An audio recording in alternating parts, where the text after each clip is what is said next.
اذان کرام کل اللہ تعالیٰ کے پیارے حبیب محمد صلی اللہ علیہ وسلم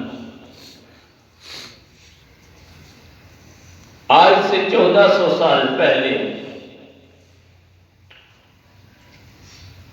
حجاز مقدس سے وہ پیغام آپ نے نشر فرمایا جو نہ صرف اس دور کے لیے وہاں بسنے والوں کے مسائل کے حل کے لیے ان کی زندگی اور ان کے معاملات میں اسودگی پیدا کرنے کے لیے تھا، بلکہ تا قیامت ہر دور کے لیے آپ کا لایا ہوا پیغام، آپ کا بتایا ہوا طریقہ نافذ العمل بھی ہے اور نفع بخش فائدہ مند بھی ہے۔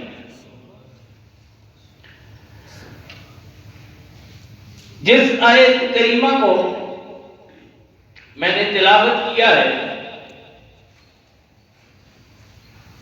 اس میں اسلام کا جو معاشی نظام ہے، اسلام نے جو زندگی میں انسان کے ماحول میں اس کے قرب و جوار میں اس نے بسنے والوں کے ساتھ جو ایک ترتیب اور ترکیب کے ساتھ زندگی کے وسائل کی تقسیم بیان کی ہے، اسی کے حوالے سے اس آیت میں بھی ایک ترغیب موجود ہے۔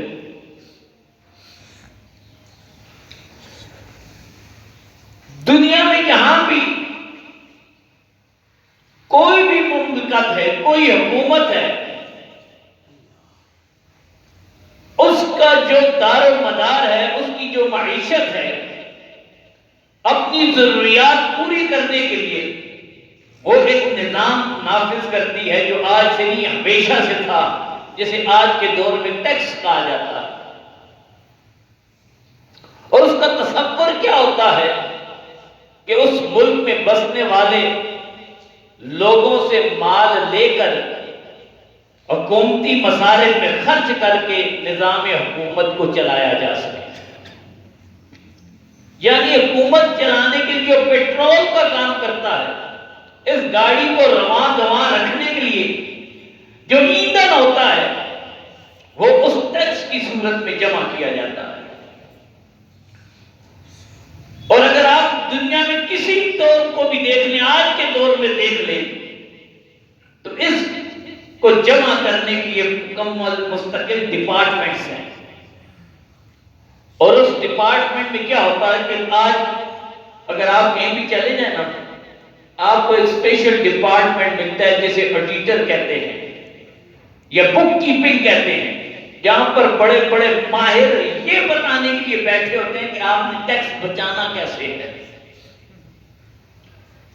یعنی مال آپ نے کم کیسے دینا ہے، حکومت کی یہ ایف بی آر جو پاکستان، اس کی آنکھوں میں دھول کیسے جھونکنی ہے، یہ پورا ایک ڈپارٹمنٹ ہے، اور لاکھوں کی فیس لیتے ہیں، یہ سارا آپ کو بتانے کے لیے، آپ کا مال بچانے کے لیے۔ اور اس میں کسی کے لیے تخصیص نہیں ہے۔ ہم اپنا نظام حکومتی دیکھ لیں، یہاں کوئی ایسا نہیں ہے جو ٹیکس کی مد میں رقم نہ دے رہا، غریب سے غریب جو ہے نا وہ بھی ٹیکس ادا کرتا ہے، کیونکہ ہم جو چیز کھاتے ہیں اس پر ٹیکس ہے۔ یہاں آپ دوائی لینے جائیں نا، حالانکہ وہ زندگی بچانے کی تائید ضرورت ہے، اگر 100 روپے کی دوائی ساتھ لکھا ہوگا اتنے 20 روپے 25 روپے جو بھی ہے، اتنا ٹیکس بھی آپ نے دینا ہے، وہ کسٹمر دیتا ہے، کمپنی نہیں دیتی۔ یعنی کوئی غریب سے غریب آدمی بھی ایسا نہیں ہے جو اس مد میں ادا نہ کرتا۔ یہ ایک عام سیکولر نظام ٹیکس ہے، معیشت ہے۔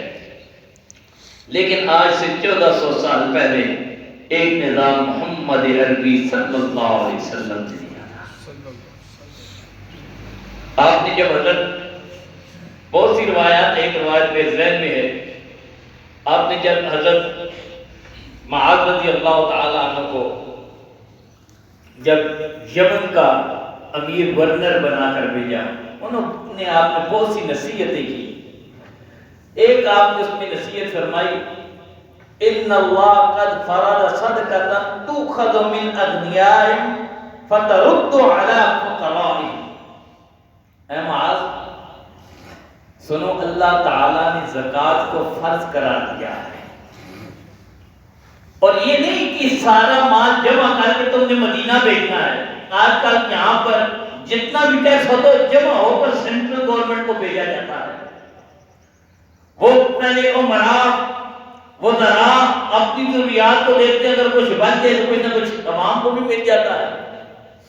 لیکن رسول اللہ نے فرمایا اے معاذ تو نے مال اٹھا کر سارا مدینے نہیں بھیجنا، وہاں کے امراء سے لے کر وہاں کے فقراء میں تقسیم کرنا ہے. وہاں جو مالدار ہیں جن کے پاس اضافی مال ہے، فقراء سے لینا نہیں، امراء سے لینا ہے. اور لے کر تقسیم کسی مدینے کا مقصد یہ نہیں تھا کہ لوگوں سے ٹیکس دیا جائے، ان سے مال لے کر یہاں امیر ہوا جائے، نہیں، یہاں لوگوں کو سہولت پہنچایا جائے. رسول اللہ کی تعلیمات کا محور و منبع کیا تھا کہ لوگوں کو سہولت ہو، جو فقراء ہیں، جو غرباء ہیں، ان کی ضروریات پوری ہوں. اور یہ نہیں کہ وہاں کے غرباء ویسے ہی رہیں، ان سے ٹیکس لے کر یہاں جو میرے ساتھ پرانے رفیق ہیں ان کے لیے بھیجیں، نہیں، ان کو پہلا حق ان کا ہے. ہاں ان سے بچ جائے تو پھر مال ان جگہوں پر بھیج دینا جہاں باقی حاجت مند ہے. اس لیے اسلام نے جو کہا نا، ان ٹیکس کا جو نظام دیا ذوی القربہ، کہ پہلا حق قرابت داروں کا ہے. یعنی آپ نے زکوٰۃ دینی ہے تو پہلے دیکھیں آپ کے رشتہ داروں میں تو نادار نہیں ہیں. آپ کے خاندان کی بیوہ بغیر چھت کے رہ جائے، اس کے گھر میں تو مہینوں چولہا نہ جلے، اور آپ پر چوکوں میں جا کر زکوٰۃ تقسیم کرتے رہیں، یہ اسلام کو پسند نہیں ہے. پہلے قرابت داروں میں دیکھیں، اپنے رشتہ داروں میں دیکھیں، کیا یہاں کوئی مستحق تو نہیں ہے؟ یہاں تو کوئی ایسا یتیم نہیں ہے جس کے سر پر چھت نہ ہو، کوئی ایسی بیوہ تو نہیں ہے جس کے سر پر چادر نہ ہو. تو پہلا حق انہیں ہے، اور انہیں ادا کرنے میں اجر و ثواب بھی زیادہ ہے. بلکہ میں نے کی تو وہ حدیث پاک بیان کی، رسول اللہ صلی اللہ علیہ وسلم نے فرمایا بہترین صدقہ خاندان کے اس فرد کو دینا ہے جو آپ کا مخالف ہو. صدقہ دینا ہے تو اس کو دے، خاندان میں بھی ہو، اور خاندان کا وہ شخص ہے غریب نادار ہے لیکن آپ کا مخالف ہے، آپ اللہ کی رضا کے لیے اسے دیں گے، اس پر اللہ اور اس کا بھی سب سے زیادہ کوئی کرتا ہے. کہا افضل صدقہ یہ ہے. کیوں آدمی باہر والوں کا تانا برداشت کر لیتے، خاندان والوں کو معاف نہیں کرتا. یہ میرے چچا کا بیٹا ہو کر میری مخالفت کی، اس کے فلاں بڑے نے فلاں دور میں میرے بڑوں کے ساتھ یہ کیا تھا، وہ عداوت جتنی انسان نکالنے پر تیار نہیں ہوتا. رسول اللہ کا ان کو دے گا، یہ بہترین صدقہ ہے. یہ آج اس کے ساتھ اچھا سلوک کرے گا، کل اس کے دل میں محبت کے پھول اٹھیں گے. آپ کسی غریب کے ساتھ، خاندان والے کے ساتھ اس میں سلوک کریں گے، اس کی برائیوں کے باوجود آپ بھلائی کریں گے تو یقیناً اس برائی کا صدقہ اس کے دل میں ایک نہ ایک دن ضرور رگڑائی لے گا، اس کے دل میں محبت کی کوپل کھل اٹھے گی. یہ اسلام کی، یہ رسول اللہ کی تعلیمات ہے. آپ نے فرمایا بہترین صدقہ یہ ہے. حضرت معاذ سے کہا ان کے اغنیاء سے لینا ہے اور ان کے فقراء میں تقسیم کرنا ہے. اور یہی علماء نے، فقہاء نے بعد میں جب تفصیلات بیان کہا، پہلے ان کا حق ہے، وہاں سے جب بچ جائے تو پھر یہی نظام حکومت تھا نا، زکوٰۃ دینے والا گلی گلی پھرتا تھا، لینے والا نہیں ملتا تھا. آج جیسی سہولتیں نہیں تھی، آج جیسے مال بھی نہیں تھے، آج جیسے وسائل بھی نہیں تھے. اس سے بہت کم وسائل ہونے کے باوجود، ورنہ دیکھیں نا مدینہ اور مکہ کے ریگستان میں اگتا کیا ہوگا. ہمارے تو دریا ہے نا، اور پنجاب ہے دریاؤں کا شہر، صوبہ ہے، زرخیزی ہے، ہر قسم کے پھل ہیں. 500 لاکھ چٹانوں میں ریگستانوں میں کیا اگتا ہوگا، لیکن نظام اتنا محبت والا تھا، اتنا ایمانداری والا تھا کہ دینے والا گلی گلی پھرتا تھا، لینے والا نہیں ملتا تھا۔ وہ بھی ایمانداری تھی، جس کے پاس ہوتا تھا وہ خود کہتا تھا مجھے ضرورت نہیں، میرے بھائی کو دے دو۔ وہاں اظہار کے جذبے تھے، دوسروں پر قربانی کے جذبے تھے، اور دینے کا ایک ہر بندے کو یہ شوق تھا۔ بلکہ میں نے وہ روایت بھی آپ کو سنائی کہ رسول اللہ صلی اللہ علیہ وسلم فرمائے 2 معاملے ایسے ہیں یہاں پر رش کرنا جائز ہے۔ فرمائے ویسے تو رش حسد رکھنا لا تحاسدوا کسی کے لیے جائز ہے، لیکن 2 چیزیں ایسی ہیں یہاں اگر کسی دل میں آتا ہے نا یہ مجھے مل جائے۔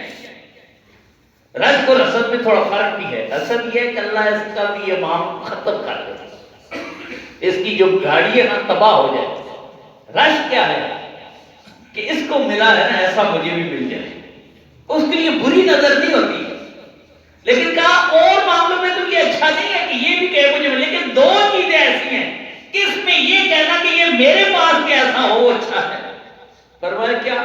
تو میں ایک یہ کہی، فرمایا یہ کہ ایک شخص اپنے پڑوسی کو دیکھتا ہے اس کے پاس بڑا مال ہے، لیکن مال دیکھ کر یہ نہیں آتا کہ یہ مال میرے پاس ہو میں بھی ایسی عیاشی کروں، ایسی سہولیات کروں، نہیں، اس کے دل میں یہ ہوتا ہے یہ مالدار ہے، نمازیں یہ پڑھتا ہے میں پڑھتا ہوں، اجر اس جیسا میں بھی لے لیتا ہوں، لیکن یہ مال صدقہ کر کے جو اجر و ثواب کما رہا ہے وہ مجھے نہیں مل رہا، تو اس کے دل میں آتا ہے یا اللہ جیسے تو نے اسے مال دیا ہے، یہ صبح شام تیری راہ میں خرچ کرتا ہے، یقیناً تو اور تیرا حبیب اس پر خوش ہوتے ہوں گے، یا اللہ میرے پاس مال ہوتا میں بھی ایسے ہی خرچ کر کے تجھے راضی کرتا۔ رسول اللہ فرمائے یہ حسد جو ہے، یہ رش جو ہے، یہ مستحسن ہے، اچھا عمل ہے۔ یعنی وہ اگر دنیا لینا بھی چاہتے تھے، مال کی اگر تمنا بھی ہوتی تھی تو اس لیے نہیں ہوتی تھی کہ یہ مال ہو تو ہم دین سے دور ہو جائے، بلکہ یہ ہوتی تھی یہ مال خرچ کر کے اللہ کے قریب ہو جائے۔ ہمارے پاس بھی ایسا مال ہے تو حضرت ماں کا ان کے فقراء میں تقسیم کرنا ہے۔ اور سب سے اہم بات فرمایا سنو، مال ان سے لیتے ہوئے ایک بات کی بہت احتیاط کرنی ہے، ان کا بہترین مال نہیں لینا۔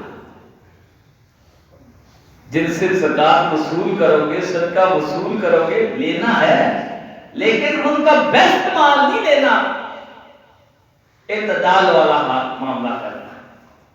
ان کا جو نارمل ہے، جو متوسط ہے، اسے لینا ہے۔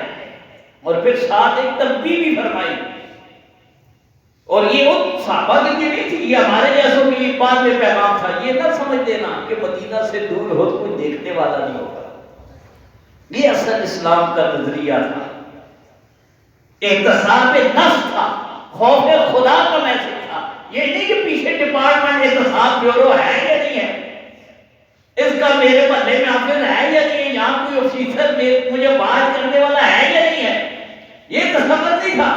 فرمایا سب سے پہلے کس بات کا خیال، وقت دعوت المظلوم، اے میرے صحابی مظلوم کی دعا سے ذرا احتیاط کرنا، بچ کے رہنا، مال لیتے ہو بہت خیال رکھنا، کسی کے ساتھ زیادتی نہ ہو جائے، کیونکہ حاکم کون پوچھ سکتا ہے۔ آج کل کے دور میں چلو پھر فون کی سہولت ہے، وہاں یمن پہ معاملہ ہو، مدینہ میں خبر پہنچے مہینے میں لگ جائیں گے، پھر کون پہنچے گا سلامتی سے، نہیں پہنچے گا، پھر اتنا سفر کون کرے گا، یار اتنے مہینوں میں پیدل صحراؤں میں سفر کرتا رہوں، صرف شکایت کرنے جاؤں، تو یہ تو اور میرے لیے مشکل، مظلوم کے لیے اور مصیبت بن جائے گی۔ فرمایا تم نے کیا کرنا ہے، مظلوم کی دعا سے بچ کے رہنا، کیونکہ مظلوم اور اس کے خدا کی دعا کے درمیان کوئی چیز حائل نہیں ہوتی۔ جس پر ظلم ہوا ہو اس نے اگر دعا خلاف کر دی تو پھر چاہے دیکھنے والا یہاں بھی اور حاکم نہیں ہے، لیکن سارے حاکموں سے اعلیٰ حاکم الحاکمین رب تو موجود ہے۔ جب یہ اس کی بارگاہ میں شکایت کر دے گا پھر اس کی شکایت کے درمیان کوئی دوسرا حائل نہیں ہو سکتا، یہاں کسی سفارش کی ضرورت نہیں پڑے گی، کسی وسیلے کی ضرورت نہیں پڑے گی، کسی کو وکیل کرنے کی ضرورت نہیں پڑے گی، ادھر دل میں خیال میں پھر ایسوں کی دعا سنتے ہوئے دیر نہیں کرتا. یہ نظام تھا، یہ اصل تھا اسلام کا کہ ہر آدمی کو خوف خدا تھا. مجھے اور تو کوئی نہیں دیکھ رہا، میرا رب تو دیکھ رہا ہے اور میں نے رب کو جواب دینا ہے. لوگوں کا خوف نہیں تھا، رب کا خوف تھا، اور جو رب کا خوف رکھتے تھے ان کا بہترین نظام تھا. تو رسول اللہ نے حضرت معاذ کو اسپیشل یہ وصیت فرمائی. اور پھر کتنا محبت والا طریقہ تھا کہ جو کمائے اس پر نہیں دینا. یہاں پر تو یہ ہے نا، جو آپ پروڈکٹ ادھر بنتی ہے ادھر ٹیکس لگ جاتا ہے. کہا نہیں، کمانے پر نہیں دینا، تمہاری اپنی ضروریات ہیں. اگر 1 لاکھ کما رہے ہو، دن میں 1 لاکھ خرچ کر دیتے ہو، تمہیں زکوٰۃ دینے کی ضرورت نہیں ہے. 1 کروڑ کما لیتے ہو، 1 کروڑ خرچ کر دیتے ہو، تمہیں بھی ضرورت نہیں ہے. چاہے اپنی ذات پر ہی خرچ کرتے ہو. ہاں، جو پورا سال بچا کے رکھتا ہے، یعنی اتنا اضافی مال ہے، تمہیں سال پورا اس کی ضرورت ہی نہیں پڑی، اتنا اضافی ہے، اس میں سے کتنا دینا ہے؟ صرف 2.5%. سارا نہیں دینا جو تمہارا بچ گیا ہے، آدھا بھی نہیں دینا، 10واں بھی نہیں دینا. 100 میں سے 2.5 روپے دینے ہیں. تم یہ دے دو گے، تم بھی خوشحال رہو گے، وہاں کے مسلمان بھی خوشحال رہیں گے، ان کی ضروریات پوری ہو جائے گی. وہاں دھوکہ نہیں رہے گا، فراڈ نہیں رہے گا، چوریاں نہیں رہے گی، یہ چھینا چھپٹی ختم ہو جائے گی. کسی کو کسی کی طرف دیکھنے کی ضرورت نہیں پڑے گی. اور یہ بھی رسول اللہ صلی اللہ علیہ وسلم کی تعلیمات ذہن میں رکھیں. خود قرآن پاک نے کہا، رسول اللہ کی یہ حدیث بھی ہے کہ انسان کا عام تصور یہ ہوتا ہے کہ میں نے 2.5% دیے نا، 100 میں سے 2.5 روپے دیے، میرا مال کم ہو گیا ہے. کہا نہیں، فرمایا وَيُرْبِ الصَّدَقَاتِ، جو صدقہ ہے نا یہ مال میں اضافہ کرتا ہے، کم نہیں کرتا. قرآن پاک ہے یمحق اللہ الربا، جیسے تم سود سمجھتے ہو نا کہ میرا 14% 12% ہر مہینے مجھے سود ملتا ہے. فرمایا یہ اضافہ نہیں ہو رہا، یہ تمہارے مال کو ختم کر رہا ہے. یہ دیمک ہے جو چاٹ رہی ہے. وَيُرْبِ الصَّدَقَاتِ، لیکن جو رب کی راہ میں خرچ کر رہے ہو، بظاہر کم ہوتا نظر آ رہا ہے، لیکن یہ تمہارا مال تمہارے مال میں اضافے کا باعث ہے. ایک تو دنیاوی اضافہ بھی بتا دو کام نہیں ہوتا، اصل اضافہ آخرت کا ہے. یہاں جتنا جمع ہوتا ہے نا، جتنا مال، بلکہ رسول اللہ صلی اللہ علیہ وسلم نے فرمایا ان الثعلوک کل ثعلوک، اصل معروف وہ نہیں ہے جس کے پاس مال نہیں ہے. ہم عموماً یہ تصور کرتے ہیں جس کے پاس کم مال ہوا یہ محرومیوں میں زندگی گزارا. فرمایا نہیں، یہ محروم نہیں ہے، بلکہ محروم ہے کون؟ فرمایا مال اس کے پاس بڑا ہے. الذی لہ مال، جس پاس مال بڑا کروڑوں پتی ہے، لم یقدم منہ شیئا، لیکن اس میں سے ایک ذرہ بھی آگے نہیں بھیج رہا، یہ اصل معلوم ہے. کروڑوں تھا بھی لیکن آخرت میں کام نہیں آ سکا. اربوں کمایا بھی لیکن آگے 10 روپے ہی نہیں بھیج سکا. یہ کیسے پہنچے گا آگے؟ یہ کوئی آگ نہیں لگانی، کہیں دفن نہیں کرنا، کسی غریب کے پیٹ میں ڈال دے گا، اس کی دعائیں بھی لے گا، اللہ کی رضا بھی لے گا. ایک تو جس کو دے گا نا اس کی محبت پیدا ہو جائے گی، وہ ویسی محبت کرنے، حالانکہ اس نے فرض ادا کیا، کوئی احسان نہیں کیا. آپ اور میں کسی کو زکوٰۃ دیتے ہیں نا، یہ ہمارا احسان نہیں، اس کا احسان ہے کہ ہمارا فرض ادا ہو رہا ہے. اگر ہمیں زکوٰۃ دینے والا نہ ملے تو ہمیں تو ملکوں پھرنا پڑے گا زکوٰۃ دینے کے لیے. جس طرح حج ادا کرنے کے لیے مکہ جانا پڑتا ہے، خاندان کو چھوڑنا پڑتا ہے، معاملات کو چھوڑنا پڑتا ہے، مہینوں کا سفر کرنے کے بعد، کیونکہ نہیں کرے گا تو مواخذہ ہوگا، پوچھ گچھ ہوگی. اگر آپ کو محلے میں لینے والا مل جاتا ہے تو آپ کو اس کا احسان مند ہونا چاہیے کہ آپ کا وقت بچ گیا، آپ کا سفر بچ گیا، آپ کی تلاش کم ہوگی. اصل اس کا احسان ہے، ہمارا احسان نہیں ہے. وہ لے کر ہمارے مال کو پاک کرتا ہے. زکوٰۃ اگر کوئی دیتا ہے نا تو وہ لینے والا لے کر ہمارے مال کی تطہیر کا باعث بنتا ہے، ہمارے مال کی صفائی کا باعث بنتا ہے. لہذا اس کا شکر گزار رہنا چاہیے. اس لیے بزرگوں نے تو اور بڑی بات کہی، علماء نے کہا اگر آپ زکوٰۃ دیں نا تو زکوٰۃ اگر آپ کو پتہ ہے اس پر زکوٰۃ لگتی ہے تو یہ بتانے کی ضرورت ہی نہیں کہ یہ زکوٰۃ ہے، اسے کہیں یہ لو تمہاری بیوہ سے تمہارے بچوں کی فیس ہے، یہ میری طرف سے تحفہ قبول کرتا ہوں، تاکہ اس کی عزت نفس بھی مجروح نہ ہو۔ آپ کو پتہ ہے اس پر زکوٰۃ لگتی ہے، زکوٰۃ ہی دیں، اس کے بچوں کی شادی ہے، اس کی بیٹی کی شادی ہے، اس کو جہیز کا سامان لے دے کہ یہ نہ کہیں کہ یہ زکوٰۃ ہے، کہ میری طرف سے تحفہ ہے، میں اپنی بھتیجی کے لیے لے آیا، میں اپنی بہن کے لیے تحفہ لے آیا، اس کا دل بھی خوش ہو جائے گا، آپ کی عبادت بھی پوری ہو جائے گی۔ یہ بتانا ضروری نہیں ہے، بتا دیں حرج بھی نہیں ہے، لیکن یہ فرض نہیں ہے ضرور بتائیں، نہیں بتائیں گے پھر بھی ادا ہو جائے گی۔ وہ اللہ کو تو پتا ہے، رب کو پتا ہے کس نیت سے دے رہا ہے، کیوں دے رہا ہے۔ تو رسول اللہ صلی اللہ علیہ وسلم نے زکوٰۃ کے معاملے میں خاص طور پر اپنی امت کو ترغیب بھی فرمائی، اور اسے انتہائی عام فرائض میں سے آپ نے رکھا، بلکہ فرمایا قرآن پاک میں بھی ہے جو زکوٰۃ ادا نہیں کرتے نا، قرآن پاک میں رب تعالیٰ فرماتا ہے یہ مال آخرت میں پھر کیا ہوگا، اس سے ان کی پیشانیاں داغی جائیں گی۔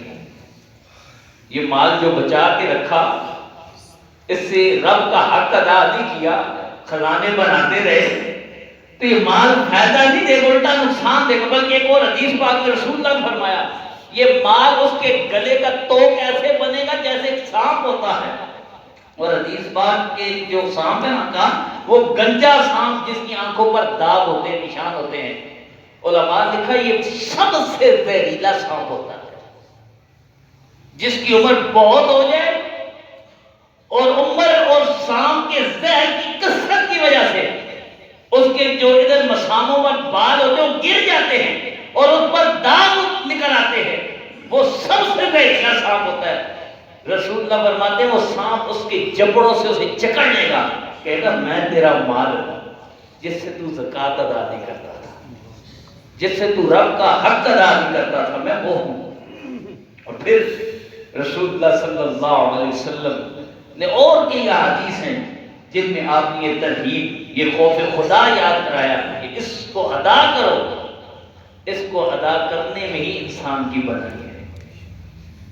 مال کمانا برا نہیں ہے، ہاں اس کا حق ادا کرتا ہے، اور جو اس کا حق ادا کر دیتا ہے تو رب تعالی یقیناً ان پر خوش ہوتا ہے۔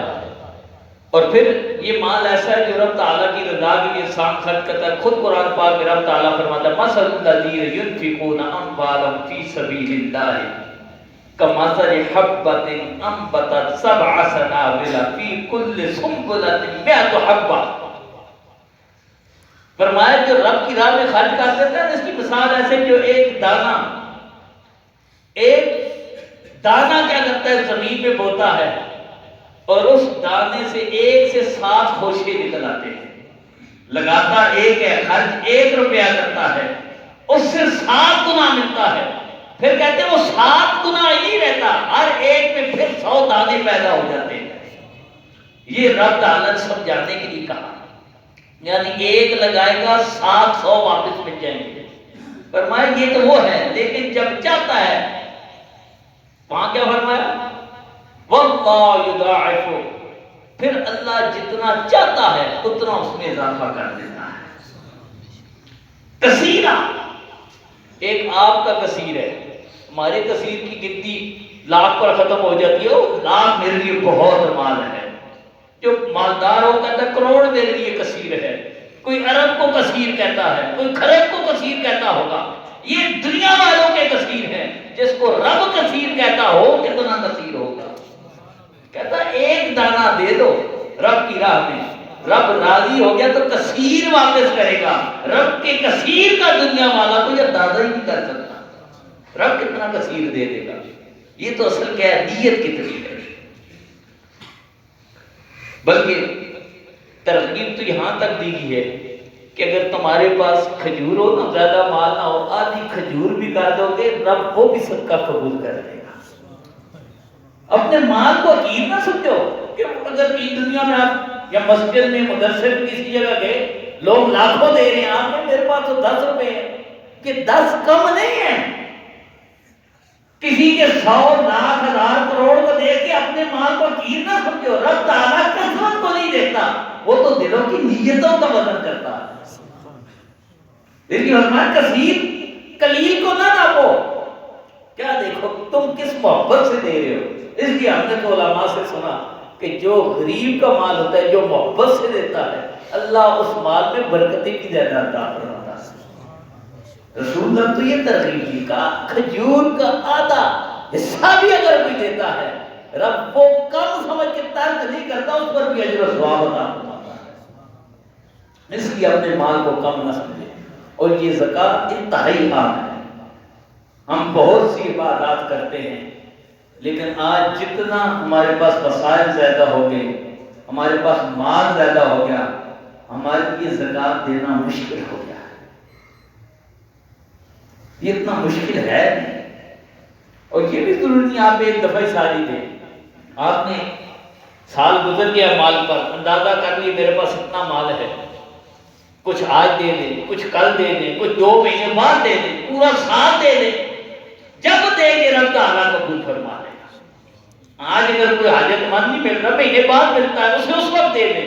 کسی کو 2 مہینے بعد دے دیں. لیکن جو مال زکوٰۃ آپ کا بنتا ہے، ایک ہر سال ایک دن طے کر لیں.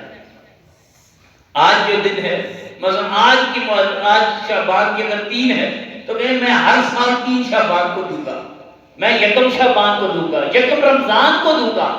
ہر سال جب 1 رمضان آئے آپ اپنے مال کا حساب کر لیں کہ میرا آج کتنا مال ہے. اکثر علماء پرانے رجب کے مہینے میں دے، بلکہ سے کہتی زکاتی مہینہ تھے. اب کئی لوگوں کو شوق کہتے نہیں رمضان میں دیں گے، کیونکہ رمضان میں ڈالے جو ہوتے ہیں ہر نیکی پر ویسے ہی 70 گنا زیادہ اجر ہے. تو کہتے ہیں زکات فرض بھی ادا ہوگا، ساتھ 70 گنا اور اجر و ثواب بھی لے لوں گا. تو رمضان بھی آنے والا ہے، آپ حساب کر لیں، آج کر لیں، دینا رمضان میں شروع کر لیں. زکات بھی ادا ہوتی رہے گی، اجر و ثواب میں بھی اضافہ ہوتا رہے گا. تو یہ تو بڑی برکتوں والا مہینہ، بخششوں والا مہینہ ہمارے سامنے ہے. اور یہ 15 شعبان تو ہے ہی بخششوں والی رات. اگر جو پرانی کوتاہیاں ہوئی ہیں، نیت کرے اللہ میری کوتاہیوں کو معاف کرے، میں پرانا بھی جو قرض میرے ذمہ ہے وہ بھی ادا کروں گا، اس سال کا قرض بھی ادا کروں گا. اور یہ یقین رکھیں یہ دینے سے مال کم نہیں ہوگا، اس کو ادا کرنے سے رب تعالیٰ مال میں اضافہ ہی فرمائے گا، رب تعالیٰ انعامات میں اضافہ ہی فرمائے گا. یہ یقین کی بات ہے. انسان کے اعتقاد اور اعتماد کی بات ہے. جو اللہ اور اس کے حبیب پر اعتماد کرتا ہے وہ کبھی نقصان نہیں اٹھاتا، وہ کبھی دھوکہ نہیں کھاتا. تو رسول اللہ صلی اللہ علیہ وسلم نے انتہائی پیارا نظام ہمیں زکوٰۃ کا عطا کیا. ایسا پیارا نظام عطا کیا جو اس پر اگر کسی معاشرے میں آج کے دور میں بھی ہم ایمانداری کے ساتھ عمل شروع کر دیں، باخدا یہاں آپ کو فقیر کوئی نہیں ملے گا، یہاں آپ کو کوئی مانگنے والا نہیں ملے گا. اور پھر خود قرآن پاک میں رب تعالیٰ نے فقراء کہا کسے؟ ہم نے فقیروں سے سمجھ لیا جو مانگتا ہو. رب فرماتا ہے نہیں، فقیر میں بتاتا ہوں فقیر کون ہے، اس کی نشانیاں کیا ہیں. فرمایا للفقراء الذین احصروا فی سبیل اللہ لا یستطیعون ضربا فی الارض یحسبهم الجاہل اغنیاء من التعفف تعرفهم بسیماہم لا یسألون الناس الحافا. فقیر کہتے ہیں ہے کون؟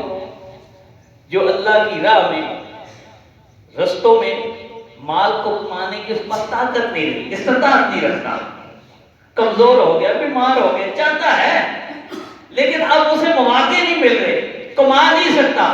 لا یستطیعون ضربا فی الارض، استطاعت نہیں اس کے پاس. اور فرمایا یحسبهم الجاہل اغنیاء من التعفف، اس کے نہ مانگنے کی وجہ سے جو غنی ہے، جو شخص ہے وہ اسے غنی سمجھتا ہے، اس کے نہ مانگنے کی وجہ سے کہ یہ سوال نہیں کرتا یہ مالدار ہوگا. فرمایا نہیں، وہ تعرفهم بسیماہم، ان کے چہرے دیکھو گے تمہیں پتہ چل جائے گا ہے حاجت مند، لیکن غیرت مند بھی ہے، مانگتا نہیں ہے۔ ضرورت مند اس کا چہرہ بتاتا ہے کہ ان دنوں سے بھوکا ہے، اس کا حلیہ بتاتا ہے یہ حاجت مند ہے، لیکن اس کی غیرت بتاتی ہے یہ دست سوال دراز نہیں کرے گا۔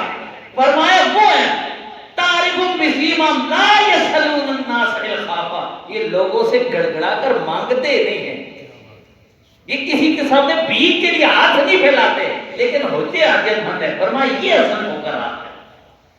لہذا ہر چوک ہر موڑ پہ کھڑے ہوئے کو فقیر نہ سمجھے، پروفیشنل ہے۔